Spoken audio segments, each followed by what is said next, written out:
Hi friends, మీ ఆరోగ్య శ్రేయోభిలాషి వెంకటేష్.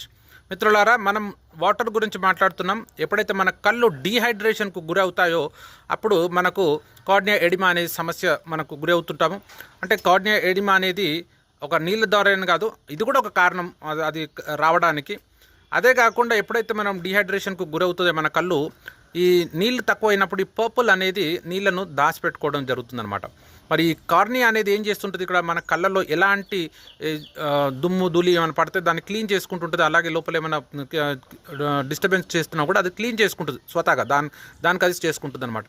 మరి ఎప్పుడైతే ఈ వాటర్ అనేది మనం తక్కువ తాగినప్పుడు ఈ పర్పుల్ అనేది నీళ్లను దాచిపెట్టుకుంటుంటుంది.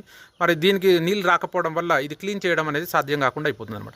మరి మన ఇలాంటి పరిస్థితికి వెళ్ళిపోతామంటే మన కళ్ళు పాడైపోయి మనం సర్జరీకి వెళ్ళాల్సిన పరిస్థితికి ఏర్పడుతుంది.